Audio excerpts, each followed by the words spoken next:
వెళ్తూ ఉంటుంది.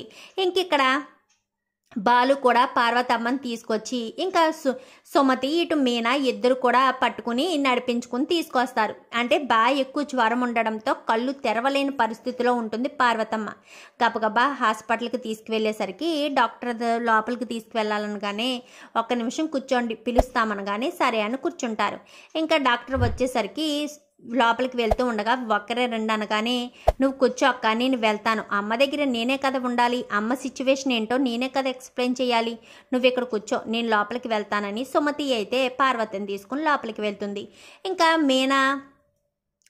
మీనా బాలు ఇద్దరు కూడా అక్కడే కూర్చుని ఉంటారు. ఇంకా సుగుణమ్మని చూపించేసరికి తన కండిషన్ చాలా సీరియస్గా ఉందమ్మా, నువ్వేంటో నెగ్లెక్ట్ చేస్తున్నావు, ఆవిడ ఏదో పైకి హెల్తీగా కనిపిస్తుందని ఆవిడ ఆరోగ్యంగా ఉందని నువ్వు అనుకుంటున్నావు, ఆవిడని అడ్మిట్ చేసి కొన్ని రోజులు ఇక్కడే ఉంచి మా అబ్జర్వేషన్లో ఉంటేనేనమ్మా ఆమెకు నయం అవుతుంది, లేదంటే ఆ కండిషన్ కాస్త సీరియస్ అయితే ఆవిడ ప్రాణాలు పోయినా ఆశ్చర్యపోనవసరం లేదు అని చెప్పనేసరికి సరే డాక్టర్ ఇక్కడే అడ్మిట్ చేసేస్తాను అని చెప్పి వెంటనే అడ్మిట్ చేసేస్తుంది. ఇంకా పక్క రూమే ఇవ్వడంతో ఇంకా రూమ్లో కూర్చొని జ్యూస్ తీసి ఇస్తూ ఉంటుంది రోహిణి అయితే. ఇంకా చింటూ ఆడుకుంటూ బయటికి వస్తాడు. ఇంకా పార్వతమ్మని చూస్తూ ఇంకా లోపల నుంచి బయటికి ఇంకా పార్వతమ్మని రారు, ఎందుకంటే పార్వతమ్మకి ఇంజెక్షన్ అది చేసి అన్నీ చెక్ చేస్తూ ఉంటారు. ఇంకా చింటూని చూసి ఏమండి చింటూ అని చెప్పనేసరికి రే చింటూ ఇలా రారా అని చెప్పాను కానీ బాలుమామ మీరేంటి ఇక్కడ అని చెప్పాను కానీ మేము సరేరా నువ్వేంటి ఇక్కడ హాస్పిటల్లో ఆడుకుంటున్నావేంట్రా అని చెప్పాను కానీ అమ్మమ్మకి ఒంట్లో బాగోలేదు కదా అందుకని అత్త తీసుకుని వచ్చింది అని చెప్పనేసరికి మీ అత్త వచ్చిందా అంటూ మీనా అడుగుతుంది. వచ్చింది అత్త అని చెప్పనేసరికి ఎక్కడున్నారు అని చెప్పాను కానీ ఆ గదిలో ఉన్నారు అని చెప్పనేసరికి సరే నువ్వు ఆడుకో మేము వెళ్ళి మాట్లాడతాము అమ్మమ్మతోటి అని చెప్పాను కానీ సరే అత్త అని చెప్పి వెళ్ళి ఆడుకుంటూ ఉంటాడు. ఇంకా బాలు మీనా అడుగు వేసుకుంటూ ఎవరా అత్త తెలుసుకోవాలి అని అడుగు వేసుకుంటూ ముందుకు వెళ్తారు. ముందుకు వెళ్ళేసరికి డోర్ పూర్తిగా తీయకముందే అద్దాల్లోంచి అయితే కనిపిస్తాయి. అవి కొంచెం గ్లాసు కింద బెల్ట్ పోవడంతో గ్లాస్ పూర్తిగా పడదు, లోపల మాట్లాడే మాటలన్నీ కూడా వినిపిస్తుంటాయి.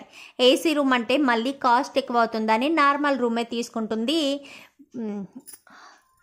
రోహిణి అయితే. ఇంకా జ్యూస్ తీస్తూ ఉంటుంది. అమ్మ రోహిణి అని చెప్పాను కానీ ఏంటమ్మా అని చెప్పనేసరికి ఇలా రా కూర్చో అని చెప్పాను కానీ జ్యూస్ తీస్తున్నాను కదమ్మా వస్తానుండి కూర్చో అని చెప్పనేసరికి నాకు నీతో మాట్లాడాలనుంది, ఏమో నాకు ఇవే చివరి మాటలేమోనని అనిపిస్తున్నాయి అనగాని ఎందుకమ్మా అలాంటి మాటలు మాట్లాడతావు అని చెప్పనేసరికి మరి ఏం చేయమంటావు, నువ్వేమో మమ్మల్ని పట్టించుకోవు, ఎప్పుడో ఇలా హాస్పిటల్కి తీసుకువెళ్తే సరిపోతుందా, వాడి భవిష్యత్తు ఏం కావాలి, నువ్వు బిడ్డను కన్నావే కానీ ఏ రోజు కూడా కన్న బిడ్డలా చూసింది లేదు, అలాంటిటప్పుడు వాడి భవిష్యత్తును నువ్వు ఆలోచించాలి కదా, నీ సంతోషం కోసం నీ సుఖం కోసం నువ్వు పెళ్లి చేసుకుని సంతోషంగా ఉన్నావు, మరి నీ కడుపును పుట్టిన వాడెందుకు శిక్ష అనుభవించాలి కళ్యాణి అని చెప్పనేసరికి అమ్మ కళ్యాణి అని పిలవద్దని ఎన్నిసార్లు చెప్పాలి, నా పేరు ఇక్కడ రోహిణి అని మాత్రమే పిలు అని చెప్పనేసరికి సరే రోహిణి అనే పిలుస్తాను, వాడి భవిష్యత్తు గురించి ఎప్పుడైనా ఆలోచించావా, నీ సంతోషం కోసం పెళ్లి చేసుకున్నావని కానీ ఏంటమ్మా ఇందాక నుంచి సంతోషం కోసం అంటున్నావు, అంటే నా జీవితం ఇంకా ఇక్కడతో మొదటి పెళ్లితోనే నా భర్త చనిపోవడంతో ఆగిపోవాలి అని అనుకున్నావా, నేను మళ్ళీ నా జీవితాన్ని మొదలు పెట్టానని చూడలేకపోతున్నావా అని చెప్పాను కానీ నేననేది అలా అర్థం చేసుకుంటున్నావా, నేను నీ తల్లినే, నువ్వు సంతోషంగా ఉంటే నేనెందుకు బాధపడతాను, కానీ నీతో పాటు నీ కడుపును పుట్టిన నీ కొడుకును కూడా నువ్వు చూసుకోవాలి కదా అని చెప్పనేసరికి ఒకరి ముఖాలు ఒకరు చూసుకుంటూ ఉంటారు. మీనా బాలు అయితే కొడుకా అని చెప్పి అనుకుంటూ ఉంటారు.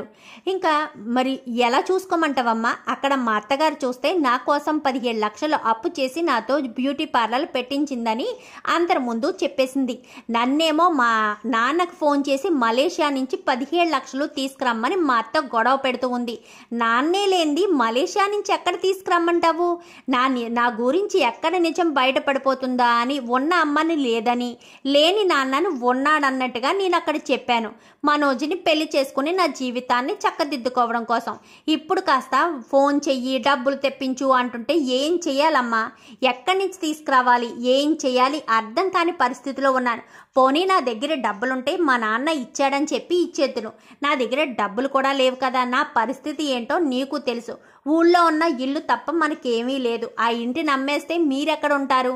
నువ్వు చింటూ ఎలా బ్రతుకుతారు అని చెప్పాను. కానీ నా బ్రతికేదో అయిపోయిందమ్మా. చింటూ భవిష్యత్తు గురించి నువ్వు ఆలోచించు.